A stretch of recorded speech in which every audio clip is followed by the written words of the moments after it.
Let us understand how do we get the value for cosecant 2 theta or tan 2 theta when we are given sine or cosine values and the quadrant in which the angle lies.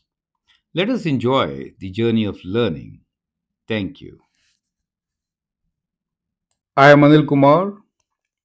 Welcome to my YouTube channel and the website Global Math Institute. This video is especially for my new subscribers from Philippines and Nepal. You wanted to have something fresh on trigonometric problems, especially dealing with double angle. So, in this particular question, I am going to share with you two very interesting, similar looking questions. So, in this video, let us see solution of the problem being provided here, where we are given that alpha is in quadrant 3, that is between pi and 3 pi by 2. Sine alpha being negative, of course, you need to find cosecant 2 alpha. The second question, very similar. Instead of sine, I've taken cos alpha, which is minus 3 by 5, but we are now working in quadrant 2. And you have to find tan 2 alpha.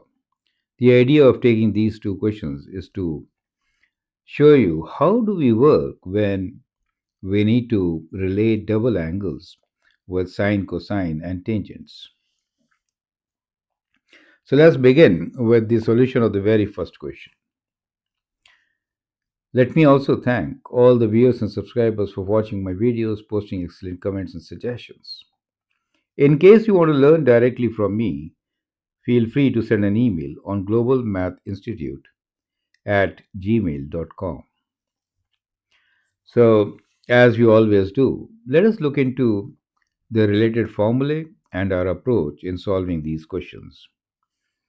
So, in question number 1, we have alpha between pi and 3 pi by 2. It really means that we are looking into quadrant 3, right? Perfect.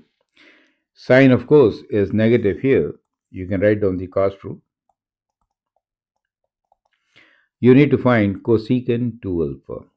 So, as you know, cosecant 2 alpha should be equals to 1 over sine 2 alpha.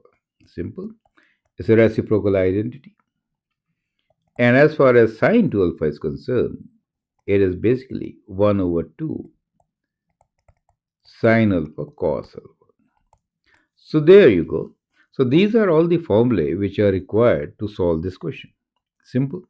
Now you can actually get the answer.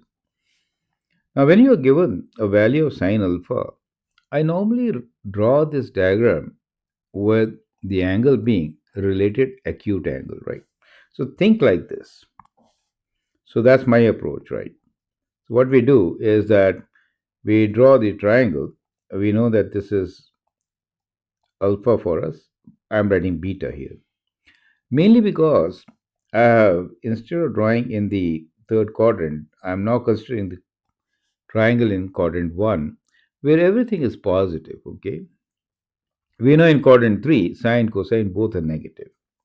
So this triangle is actually in quadrant 1. So now we have sine beta as 3 by 5, means 3 and 5. The other side being, as you know, Pythagorean theorem, 5 square minus 3 square, square root, and clearly that is 4. That's the Pythagorean triple, which you all know. So we get this, correct? So from this triangle itself, we can see in quadrant 3 what is going to be the result. Well, sine alpha is given to us. Cos of alpha will be minus 4 over 5, correct? And we know sine of alpha is indeed minus 3 by 5.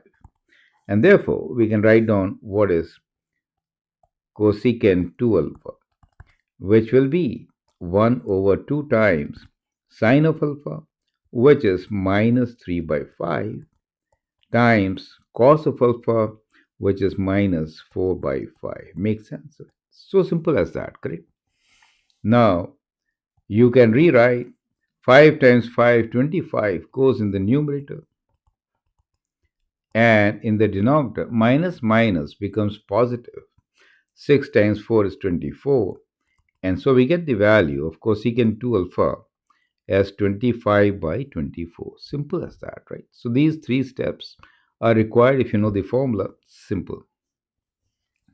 Okay, now let's take the next question, in which we are saying that this time alpha happens to be in quadrant 2, right? So we are now looking at alpha in quadrant 2, and we are given that cos alpha is minus 3 by 5. So once again, here's your triangle, right? So this time I'm writing beta here, right? Because I'm keeping everything positive. See, triangle is something which has sides, and sides are always positive. So makes sense to really draw it in quadrant 1, right? So beta and alpha, that is the relation. You get the idea. So we have 3 by 5 adjacent over hypotenuse. Of course, the other side will be 4. So we have sine of alpha equals to what? 4 over 5. Positive, right? So we are in quadrant 2, right? So the cos rule, if you write, in quadrant 2, sine is positive. And that's why we will get sine alpha as 4 over 5 positive, right? Makes sense, right? Now we need to find tan 2 alpha. What is tan 2 alpha? Let's find tan alpha first, right? Tan alpha is the ratio of sine over cosine. And in this particular case, sine is 4 over 5 and cos is minus 3 over 5. So we have tan alpha as negative 4 over 3. Make sense? Of course, in quadrant 2, tan alpha has to be negative. Now we can find tan 2 alpha. The formula is known to us.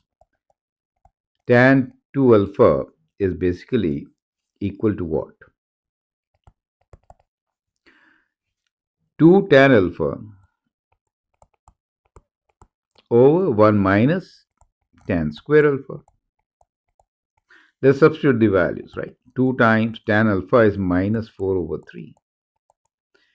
Divide by 1 minus 4 over 3 whole square. So that gives you minus 8 over 3 in the numerator. And here we have, well, it becomes 1 minus 4 square is 16 over 9, right? So what we have here is minus 8 over 3 times. Now in the denominator, we have 9 minus 16, right? So what I'm doing here, you can see 9 common denominator, I'm taking upstairs in the numerator, and the denominator 9 minus 16. Makes sense? So that gives you, let's change the colors, right? Okay, let's do like this. So what we get now is 3 simplifies, right? And 9 minus 16 is minus 7, correct? So when you multiply minus and minus, let me write down minus 24, 8 times 3. And here minus, when you take away, is minus 7, right? So we get 24 over 7 as the answer. Makes sense? So that is the value of tan 2 alpha. Is that clear to you? Correct? So we applied the double angle formula for tan and got our result. I hope that makes sense. Perfect. So in case you want to learn directly from me, or even if you want to contribute to our channel, you can send an email on globalmathinstitute@gmail.com to discuss the possibilities. Thanks for your time and all the best.